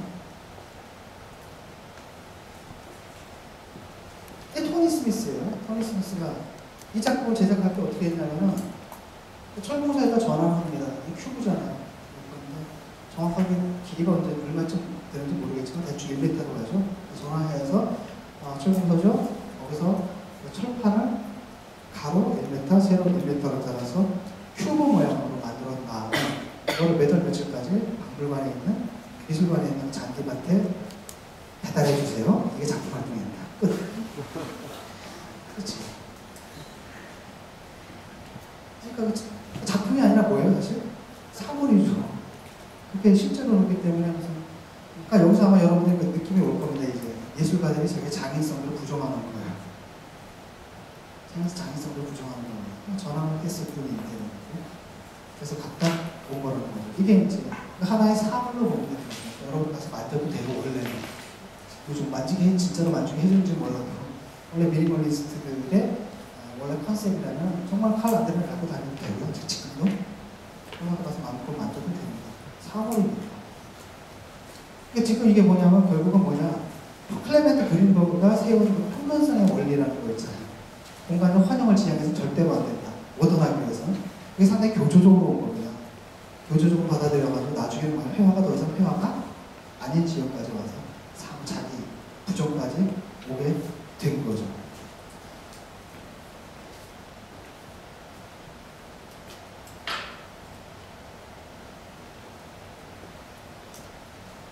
로버트 모리스의 작품인데 이 사람도 L자 빔 같은 걸 세워놔요. L자 빔, L자 빔을 그냥 해다 설정하거나 이러는데 이 작품은 뭐냐면은 이 조각 작품처럼 보이나요? 뭐처럼 보이나요? 설치미들 그렇죠? 저 앉아도 될까 말까? 이런 느낌이에요. 여러분 딱 갔는데 미술관에 딱 저기 있으면 좀 앉아야 돼요? 말아야 돼요? 굉장히 실존적인 문제입니다. 그거. 피곤해요, 여러분. 되게 피곤하거든요. 저기 아저씨가 있거든요. 어떻게 해야 되나? 앉아야 되나? 말아야 되나? 이런 거잖아요.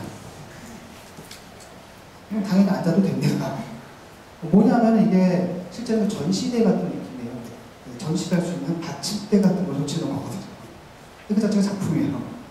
그 작품이 이게 뭐가 되는 겁니까? 사물이라는 거죠. 이 컨셉 자체가 그렇게 들어가는 거예요. 여기 딱 들어가면 사실 저기에다 다른 전식으로 올려놔도 되는, 또는 그냥 앉아도 되는 이런 느낌이라는 거죠. 이게 바로 미니멀리즘이고, 그리고 이제 미니멀리즘이라는 것의 운동을 가만히 보게 되면 어떤 느낌이냐? 어떤 느낌이냐면 클레멘트 그린버그가 말하는 뭐랄까 평면성 원리라는 게 계속 가는 겁니다. 평면적으로 점점 평면적으로 오는 거예요. 세자멘, 큐비즘, 그 다음에 어디로 가요? 순수, 절대배화, 그 다음에 잭슨 폴로, 그 다음에 또 어디로 가요?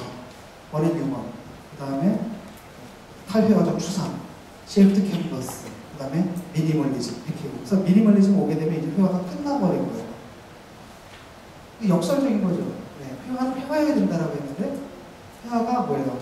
회화이기 위해서 계속 따라가다 보니까 역설적으로 어디가 돼요? 회화가 더 이상 회화가 아닌 게 된다고. 저거는 뭐예요? 회화인가요? 아니면 조각인가요? 아니면 이런 거? 우리가 이른바 오늘날 우리가 말하는 솔치 이런 거예요. 이렇게 되어버렸단 말입니다. 그러니까 일종의 모더니즘이 뭐가 되는 거예요? 자기 발전의 논리, 자기 논리에 따라서 발전하다 보니까 결과적으로 어떻게 되냐면 자기 부정에까지 이끌어버렸다는 겁니다.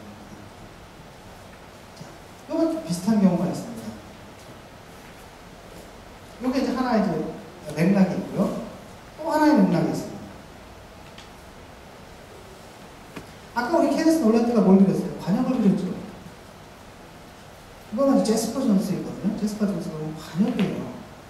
상당히 애매모호한데 이렇게 되면 여러분 활쏠 때 관역 있잖아요. 관역을 그린다면 그건 도대체 3점 공간일까요? 아니면 2점 평면일까요? 그쵸? 원래 3점 공간의 환영을 파괴하는 것은 2점 평면으로 돌아가는 거였잖아요. 그 다음에 추상으로 가는 거였잖아요. 추상으로 가야지 3점 공간의 환영이 깨진다라고 믿었는데 이건 굉장히 웃기는 겁니다. 왜? 재현이에요. 저거는 구상회화입니다. 구상인데 그 효과는 어때요? 평면적이거든요. 왜 그러느냐? 애초에 묘사 대상 자체가 평면이니까. 그렇죠. 그러니까 이 부분에서 클레멘트 그린버그가 상당히 헷갈려 합니다. 이걸 어떻게 얘기해야 되나? 클레멘트 그린버그가 두 개거든요. 하나는 평면으로 돌아가야 된다. 그러려면 추상이 되어야 된다. 라고 했는데 이 평면적이긴 한데 추상은 아니에요. 구상이거든요. 재현이거든요. 상당히 난감해합니다. 이 부분에서 헷갈려요. 근데 여기서 이제 하나만 더 나가보세요. 제가 저기서 유명한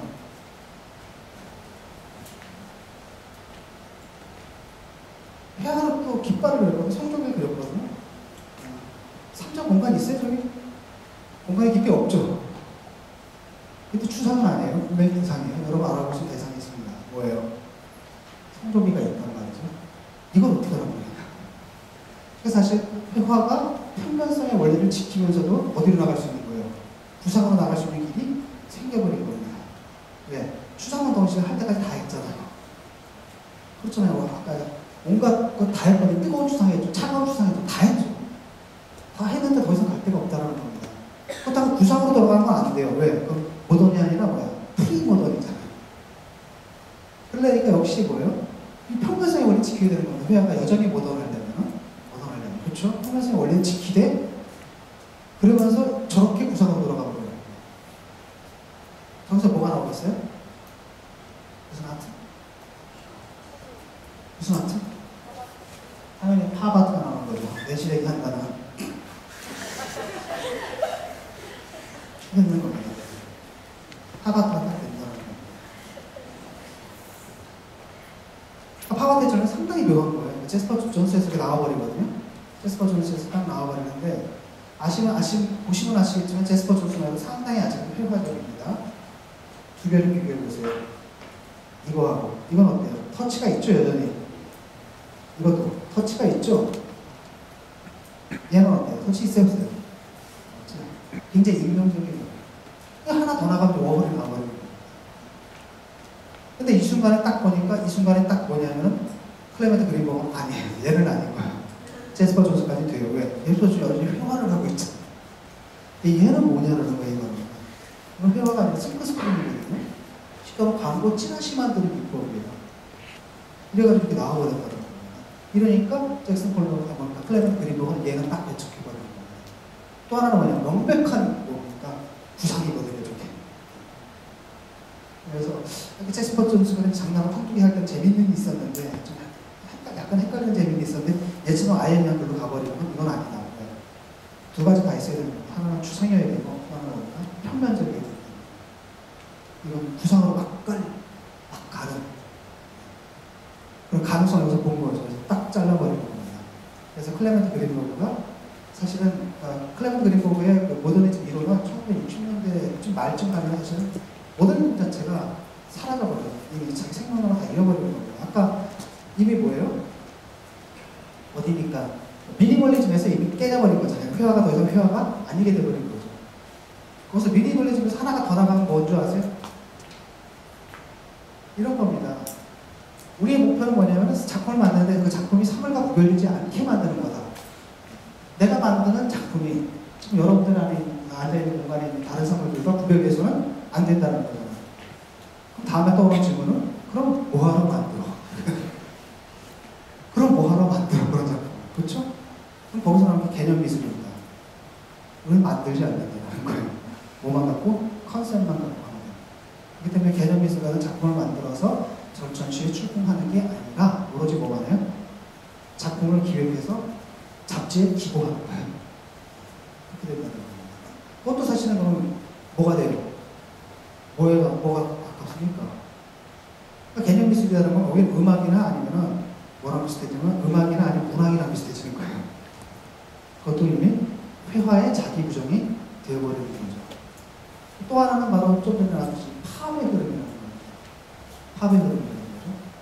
그러니까 팝에는 이제 온갖 황당한 거예요. 모더니즘은 내 평면성 계속 지향하다 보니까 나중에 구상이 돌아와 버린 거예요. 자기 부정으로. 근데 이 구상이 그럼 옛날 구상하고 같은 구상이냐? 그렇지만 않다는 걸 알 수가 있었거든요. 옛날 구상들은 바로 원본들이에요. 다 풍경이든 인물이든 이런 거죠. 이건 대량 생산된 제품들입니다. 복제물들이에요. 원본이 아니라 아우라가 없는 복제물들이죠. 캠벨 스프깡프라든지 아니면 브릴로 세제 박스라든지. 그러니까 앤디 워홀이 그린 마릴린 먼로 있잖아요. 마릴린 먼로는 뭘 그린 거냐면 마릴린 먼로를 그린 게 아닙니다. 뭘 그렸어요? 뭘 그렸겠어요? 마릴린 먼로의 사진을 그린 거예요. 평면입니다. 평면을 그린 거예요. 그러니까 일종의 메타코드입니다. 그래서 우리가 이제 네오 스타인백 같은 사람이 스타인버그 같은 사람이 무슨 얘기를 하냐면 평판 화면의 개념을 얘기해요. 평판 화면. 플랫베드라고 해요. 플랫베드. 플랫베드라는 건 뭐냐? 플랫베드라는 건 뭐냐면 캔버스는 어떻게 세워놔요? 전통적인 캔버스 세워놓죠. 세워놓고 대상을 보고 이렇게 그린다는 거죠. 이 화가들의 그림 작품입니다. 작업이에요. 반면에 디자인을 하고 설계하는 사람이나 이런 사람들은 어떻게 해요? 도면을 깔아놓죠. 그 다음에 이거는 3차 공간의 환영이 아니라 정보를 조직하는 표면이에요. 그러니까 이거 싱크 스크린한테 이런 기법들도 바로 그런 거라는 겁니다. 3차 공간의 환영이 아니라 정보를 조직하는 표면이라는 겁니다. 대상이 달라요. 묘사 대상이 옛날에 자연이었다면 이제는 뭐예요? 인공입니다. 그러니까 마릴린 먼로가 그린 것은 앤디 워홀이 그린 것은 마릴린 먼로가 아니라 마릴린 먼로의 사진, 즉 마릴린 먼로에 관한 시각적 정보예요. 그걸 처리하고 프로세싱을 합니다. 이게 이제 완전히 다르죠. 그래서 그런 개념은 뭐라 그래요? 플랫 베드. 다시 말하면 팝 아트를 주도한 사람들은 전통적인 화가가 아니었어요. 전직이 다 플랫 베드. 쉽게 말하면 평판 화면에서 작업하는 디자이너들입니다. 그런 만화가들이에요. 그리고 사실 얘도 뭐 사파가잖아요. 앤디 워홀 광고 전단 사파. 그러니까 일러스트레이션 하는 사람이라든지 아니면 만화를 그리는 사람이라든지 아니면은 그 구두 디자인, 패션 디자인 하는 사람이라든지 이런 사람들이라는 겁니다. 이 사람들은 구상적인 이미지를 취한다 해도 전통적인 3차 공간의 환영 이게 아니에요. 그냥 정보입니다. 그래서 자기가 배치시키는 거거든요. 말하면 여러분들 광고지 전단을 만든다고 생각하고 텍스트도 배치하고 모두 배치, 이미지도 배치하죠. 그때 직접 보고 가서 데스킹에서 그리지 않습니다. 아마 퍼올 거예요. 어디서 이미지. 그렇죠? 허다가 안 치죠. 그런 개념이라는 겁니다. 그래서 결국은 팝아트라는 것도 어떻게 발전했냐면 평면성을 해요. 쉽게 말하면 3차 공간에서 2차 평면으로 돌아가자는 것도 극한에 도달했을 때 더 이상 이제 뭐 추상이 더 이상 뭐 나올 게 없었을 때 뭐야? 완전히 자기 부정하면서 구상으로 돌아가고 플랫니스, 평면성을 유지하면서도 자기 구상으로 돌아가 버리는 그런 경향이 발생한 겁니다.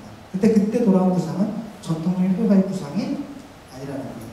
전통적인 3차 공간의 환영이 아니라 3차 공간에 존재하는 대상들에 관한 시각적 정보입니다.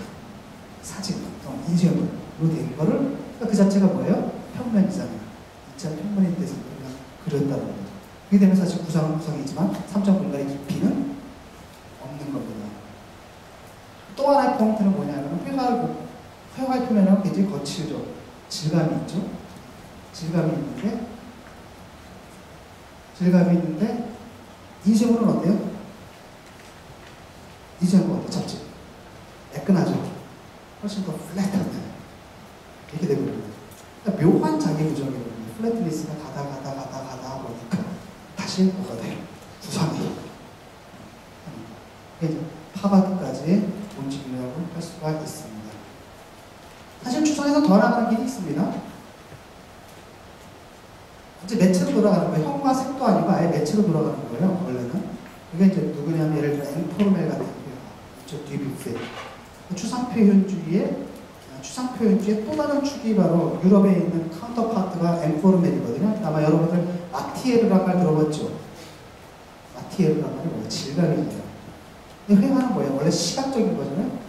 질감이라는 건 뭐예요? 촉각적인 거죠. 그건 뭐냐면 뭡니까? 물감의 환영 효과가 아니라 물감의 재질 자체의 효과입니다. 막 거기 타를 섞고 모래 섞고 막 사물을 막 섞어놓거든요.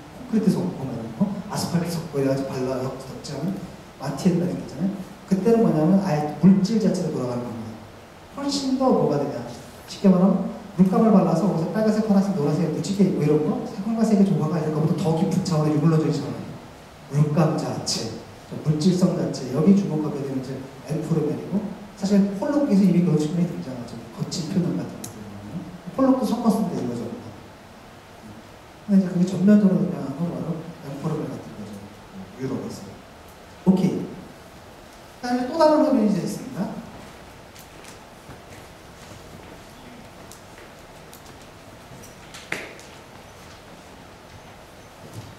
우리가 잭슨 pollock의 그림에서 우리가 어떤 측면만 봤냐면 아까 작품만 봤잖아요. 작품의 측면만 봤는데 또 하나 잭슨 pollock 하면 떠오르는 게 한스 나무스가 찍은 사진과 영화입니다. 이 사진과 영화 속에서 잭슨 pollock은 이른바 드리핑을 하고 있죠. 저는 항상 보통은 붓을 쓴 다음에 말리잖아요. 닦았을 때 없습니다. 신나가 덧바람을 닦아놨는데 절대로 닦지 않아요. 구두채 썼어요. 왜? 어차피 떨어뜨릴 거니까. 구두채 쓰고 저렇게 작품들을 했죠. 저 측면들. 이 두 가지 측면이 있어도 사실 크레모트 그림 보면 한 측면만 본 겁니다. 작품이냐 아니면 그림을 그리는 과정이냐. 한편으로 작품이냐 아니면 그림을 그리는 예술가의 행동이냐 두 가지 문제입니다. 그림보거는 형식주의자이기 때문에 작품의 형식만 보는 거예요. 형식적 측면에만 주목한 겁니다. 아, 평면 속으로 들어왔다. 관계주의가 파괴됐다. 그런 의미에서 유럽의 모더니스트들보다 훨씬 더 급진적이다. 이렇게 얘기를 했단 말이죠. 근데 애초에 그 해럴드 로젠버그 같은 평론가는 다른 얘기를 합니다. 아마 여러분 추상표현주의나 이를 못지않게 잘 듣는 이름이 바로 액션 페인팅이라는 이름입니다. 액션 페인팅인데 액션을 강조하는 겁니다. 실제로 그렇거든요. 그러니까 해럴드 로젠버그는 뭐라고 했냐면 사실 여기서 중요한 건 액션이 중요한 거예요. 그 다음에 화가가 그린 그 액션의 결과물 있잖아요. 이건 별로 중요한 게 아니다라고 합니다. 별로 중요한 게 아니다. 더 중요한 거. 그럼 이 사람이 볼 때는 잭슨 플로버에게는 무슨 3차 공간을 파괴하겠다 이런 의도가 존재하지 않았다는 거예요. 구상하게 하고 추상으로 가겠다 이런 의도도 존재하지 않았고 그는 그저 재료와의 그냥 싸움을 고독한 신점적인 싸움을 하려고 했을 뿐이고 그 사람의 작품이라는 건 그 결과 나오면 우연히 나온 결과물에 불과하다는 거예요. 별 의미가 없는 거다. 중요한 그 사람이 그림을 그렸다는 사실이다. 이런 해석입니다. 액션 페인터를 볼 때는 하스 나우스의 작품을 딱 보게 되면 느낌이 쫙 오죠. 이 사람 사진을 딱 보게 되면 해럴드 로젠버그의 해석에 누구나 찬동하게 되는 겁니다. 저걸 보세요. 저렇게 그리고 그리고 저거 화가가 전통적으로 이렇게 그릴 때 아예 어디다 깔았어요? 바닥에 깔았잖아요. 바닥에 깔고 떨어뜨리는 그리고 이렇게 딱 보면은 잭슨 플로그, 그러니까 클리먼트 그린버그는 이런 해석을 갖다 절대로 받아들일 수가 없는 겁니다. 이 경우 회화는 뭐에 가까워져요?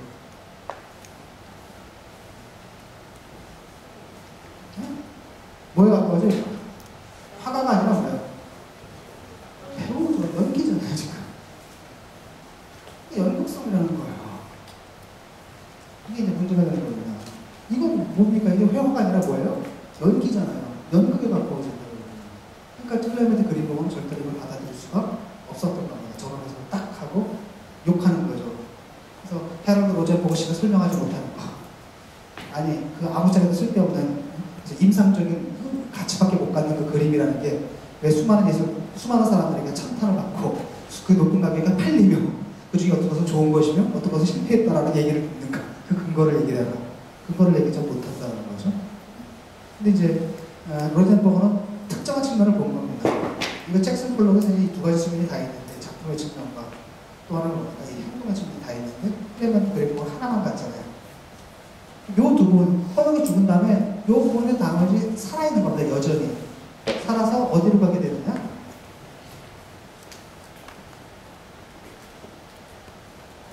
얘가 앨런 카프로의 해프닝으로 가는 겁니다. 해프닝으로 가는 거예요.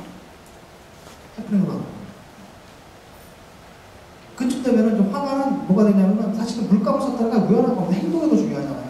아무거나 재료는 아무 것이나 좋다는 겁니다. 이렇게 되면은 회화가 더 이상 회화가 아니게 되는 거죠. 그리고 이 사람 같은 이렇게 더 보면은 타이어에서 논다라든지 그러니까 일부러 그렇게 사진을 찍었어요. 여기서 그 사진을 내가 못 보였는데 거대한 펜타이어가 쌓여있거든요. 거기 혼자서 자기 안에 딱 들어가 있습니다. 오, 웬만한 겁니까? 잭슨 플로우는 똑같은 거예요. 잭슨 플로우 그림 안에 들어가 있잖아요. 제가 그 안에서 행동하잖아요. 자기도 그 펜타이어 안에 들어가서 막 행동을 하는 거예요. 여기서 이제 이른바 해프닝이라는 게 나와버리는 거죠. 이 해프닝이 딱 나오게 하면 이것도 해서 그림 보고 싶은 모더니즘에 대한 안 됩니다. 이거 3차 공간이 아니라 3차 공간의 환영은 아니지만 그 자체가 뭐가 돼요? 어디로 나온 거예요? 3차 공간? 화가가 3차 공간 속으로 들어버린 거예요. 3차 공간 속으로 들어버린 거예요. 이게 이제 해프닝이죠. 또 오늘날은 해프닝이라는 명칭보다는 흔히 뭐라 그래요? 퍼포먼스라는 걸 더 많이 쓰죠. 그래서 플럭서스 퍼포먼스 같은 거. 이제 이 사람이 했던 것 중에 뭐 수많은 사람들하고 같이 동네 사람들하고 한 겁니다. 얼음을 쌓아서 성을 만들게 있다. 잠시 후 지나면 뭐 녹아서 없어지는 거거든요. 작품 중요한 게 아니에요. 행동만 중요하다는 겁니다. 그 다음에 또 하나 나온 게 오늘날 나온 게 바로 퍼포먼스를 이런 거야. 그러니까 화가들이 저거 쉽게 말하면 저런 일을 하는 사람들은 퍼포먼스는 연극이 아닙니다. 어디서 나온 거예요 사실? 회화에서 나온 거예요. 맥락이. 회화에서 나와버렸지만 실제로 뭡니까? 하는 짓은 연극이라는 거죠. 거죠.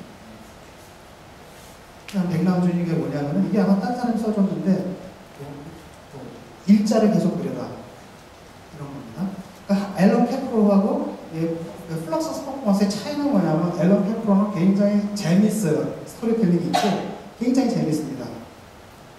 근데 플럭서스 퍼포먼스는 재미가 없어요. 지루합니다. 아주 단순해요. 왜 그러냐면 플럭서스 퍼포먼스 약간 선적인 느낌입니다. 딱 물감을 찍어서 일직선을 그리시고 딱 하나입니다. 스코어가.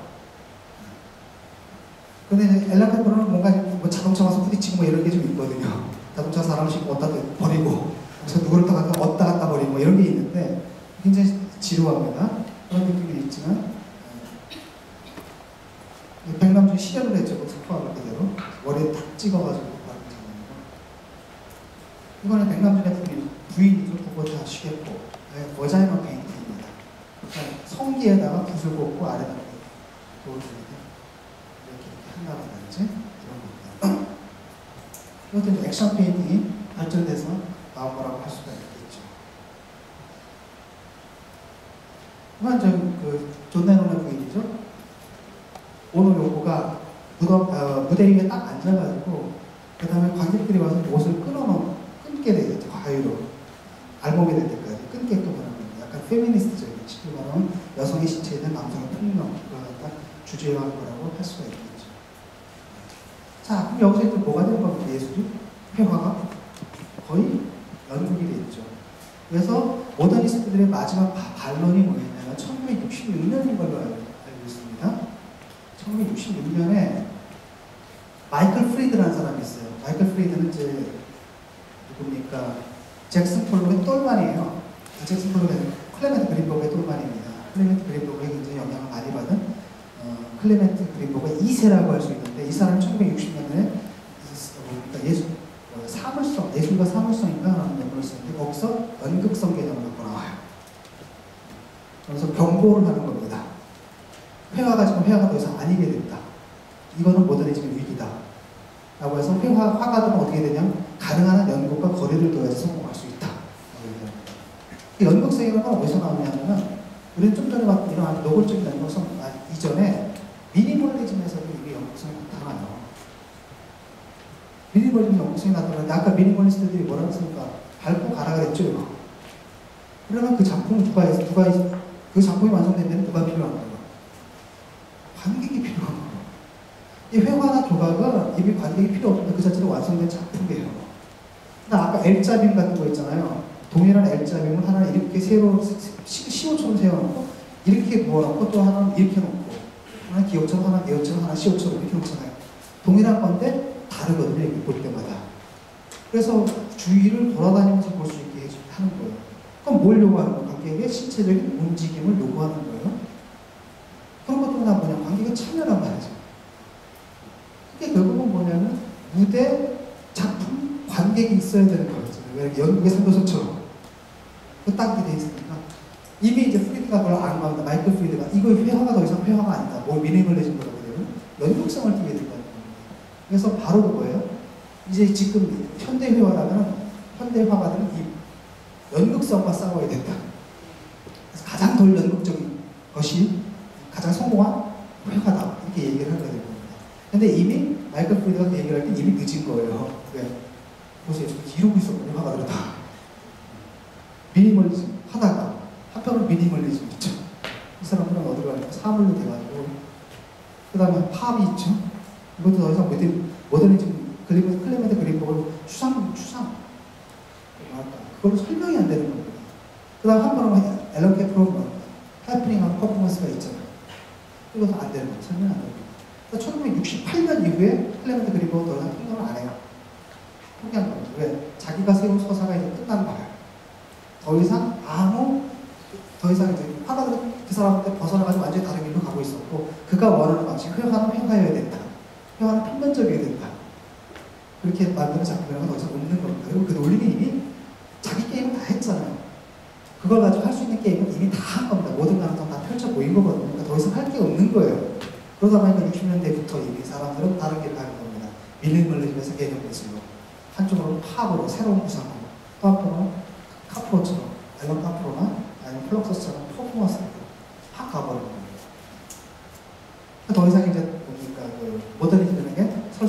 되는 겁니다.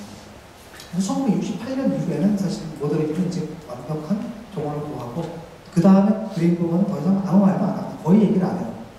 그러다 1990년대에 한 30년쯤 지난 거죠. 워홀이 1962년에 나왔으니까 1990년대에 뉴욕에서 어떤 강의를 하는데 거기서 그랬다라고 하더라고요. 이제까지 지금처럼 예술이 느린 속도로 발전한 적이 없었다. 왜? 이 사람은 모더니즘 이외의 것은 다 안 받아들여주는 거예요. 이 사람들은 뭡니까? 미니멀리즘 뭘로 보이는 겁니까? 이건 모더니즘이 아니에요. 사물로 가는 거잖아요. 사물로 가는 건 카프로 이런 연극이지. 팝 정구상이잖아요. 모더니즘이에요. 이렇게 쳐버리는 겁니다. 그러니까 자기가 볼 때는 주요한 흐름이 하나도 없었던 거예요. 그러니까 이 사람이 볼 때는 1960년대 이후에 미국 미술이 정지한 것처럼 보이는 겁니다. 그래서 한다는 얘기는 뭐였냐면 미술사가 이렇게 천천히 움직인 적은 역사상 한 번도 없었다. 그 다음에 한다는 얘기가 1960년대 이후에 미국의 미술사에서는 아무 일도 벌어지지 않았다. 하나도 인정을 안 하는 겁니다. 사실 아무 일도 벌어지지 않지는 않았죠. 중요한 일들이 많이 벌어졌고 그게 오늘날 우리가 아주 대표적인 게 앤디 워홀이잖아요. 팝. 한 30년 동안 팝으로 난리를 쳤는데 아무 일도 벌어지지 않았습니다. 그래서 불평을 인정할 수가 없었던 거라는 거죠. 이게 이제 현대 미술사입니다. 마지막 발언이 마이클 프리드예요. 미술과 사물성의 노무원에서 미술이 이상해졌다. 다들 지금 연극성을 지향하고 있다. 이래서는 안 된다. 거죠. 아마 여러분 아마 그 매체는 매체로 돌아가야 된다는 이런 모더니즘 원리가 오늘날 깨졌다는 걸 금방 짐작할 수가 있을 겁니다. 왜? 오늘날 화가들은 매체의 구별이 없어요. 작가들이라고 그러죠. 그래서 내가 필요하면 사진을 들고 카메라를 들고 사진을 찍을 수도 있고 연필을 들고 드로잉을 할 수도 있고 붓을 들고 내가 페인팅을 할 수도 있고 그다음 조각을 할 수도 있는 거고 아니면 해프닝이 뭡니까? 퍼포먼스를 할 수도 있는 거고 아니면 설치를 할 수도 있는 거예요. 오늘 작가들 보면 구별이 아마 없을 겁니다. 그건 이미 우리가 모더니즘 단계를 넘어서 이른바 포스트 모더한 단계죠. 그러니까 여러분 아마 이제 그거랑 또 묘하게 일치하는 부분이 바로 뭐냐면은 묘하게 교차하는 부분이 바로 디지털 테크놀로지예요.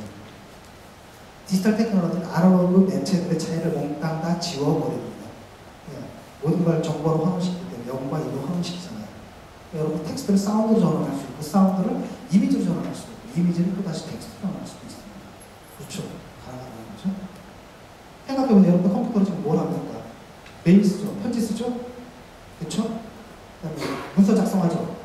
편지 보내고 문서 작성하고 그 다음에 뭐예요? 라디오 듣죠? 텔레비전 보죠? 영화 보죠. 그렇죠. 그 다음에 편집하죠. 다 하죠. 쉽게 말하면 회화, 사진 보죠. 회화 보죠. 그림을 그릴 수도 있고 사진을 찍을 수도 있고 다 합니다. 그러니까 아날로그 매체와 매체들 사이에 존재하는 그 차이, 아날로그 매체들의 차이가 오늘날 지워져 버리고 서로 횡단 가능해진 거죠. 그런데 디지털 매체의 성격과 관련한 그 묘하게 평행을 이루면서 오늘날 작가들도 더 이상 모더니스트들은 아니다는 겁니다. 한때는 3차원 공간의 환영을 파괴하고 2차원 평면으로 돌아가는 것이 바로 모던의 필요하였고 화가들의 사고도 있다고 합니다. 좀 전에 봤던 그 자기 논리에 따라서 그 논리는 자기 부정을 통해 적어도 1960년대 이후에는 회화가 완전히 달라졌다고 합니다. 개념 내에서 거의 문학이 되어버리고 해프닝에서 뭐예요? 거의 연극이 되어버리고 이런 거죠. 그래서 그게 이제 뭐랄까 지난 시간에 이제 3차원 공간이 어떻게 원컴포즈 공간이 어떻게 파괴됐는지를 얘기했고요. 어떻게 성립됐는지를 얘기했고 오늘은 그 원컴포즈 공간이 어떻게 파괴되어 갔는지 그러다가 또다시 원컴포즈 공간이 나오진 않았지만 오늘 구상이 나왔다고 한다면 뭐예요? 오늘날 공간은 뭐예요? 오늘날 미술에서 공간은 완전 다른 공간입니다. 옛날에 3차원적 원컴포즈 환영의 공간이라기보다 팝아트의 경우는 뭐예요? 정보의 표면입니다. 실제로 정보의 표면이고 카프로에서는 연극 무대 소리 미니멀리즘 같은 경우도 실제 사물이 있는 것과 동일한 공간이라는 겁니다. 그렇게 얘기가 되는 거죠. 그래서 공간성이 귀환했지만 이 귀환한 공간성이라는 건 포스트 모던 단계에서 이 공간성이 귀환했지만 오늘날 귀환 공간성이라는 것은 그 르네상스 때 원건법적 공간과는 완전히 다른 공간이다라는 겁니다.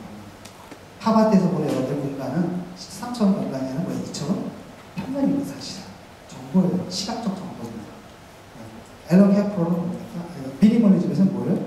실제 사물이 있는 그 공간이에요. 앨런 캐프로 같은 경우 해프닝에서는 일종의 연극적인 공간인데 흔치에서 뭐하잖아요. 그런 거라는 거죠. 그렇게 다시 공간이 돌아가도록 할 수가 있습니다. 네, 뭐 오늘 여기까지 하고요. 다음 시간에 이제 우리가 지금 오늘 회화만 했잖아요. 다음 시간에 조각을 해야 되는데 조각이 나는 조금 뭐랄까 작은데 2시간을 때울 수 있을지 모르겠습니다. 오케이. 혹시 질문 있습니까? 질문? 대충 네. 요즘의 그 기술은 기술적인 완성이나 시각적인 충족감보다 어떤 창조를 하느냐가 더 중요해진 상태인가요? 뭐 20세기 이후는 늘 그랬죠. 비주얼도 안 중요하진 않아요. 비주얼도 중요하죠. 근데 솔직히 말하면 20세기 들어와가지고 누가 피카소 같은 사람 그림 잘 그리거든요. 정말로. 정말 잘 그리는 사람. 장인들. 듀샹. 20세기 최고의 작가는 누구예요? 듀샹입니다. 20세기 최고의 작가는 누구입니까? 변기입니다. 이게 되고요. 사실은 비주얼보다 중요한 게 컨셉추얼이거든요. 20세기 들어오면. 그 다음에 비주얼 같은 경우는 사실은 우리나라 작가들이 가장 꿈을 컨셉추얼이 아니니까 자꾸 비주얼을 쓰고 보려고 해요. 작품들이 예쁩니다. 손재주가 많이 들어갔어요. 잔인적이에요. 그럼 왜 그러냐면 뭐예요? 이쪽이 안 되니까 중요한 건 컨셉추얼이고 좀 전에 보면 서사를 세우는 거예요. 아시죠? 좀 전에 보면 저런 작품은 뭐 누가 못하겠습니까? 실제로 그렇잖아요. 여러분도 못 그려요? 관여? 충분히 그립니다. 뺑기 치는 거 못하겠어요? 줄 하나 그리는 거? 다 합니다. 그게 아니라 뭐예요? 그러니까 모더니즘에 서사가 있었잖아요. 그 서사에서 다음 페이지를 쓰는 능력이에요. 다음 페이지를 쓰는 능력이에요. 이게 중요한 겁니다. 자, 뭐 다른 질문 없죠? 우선 오늘 여기서 마치겠습니다.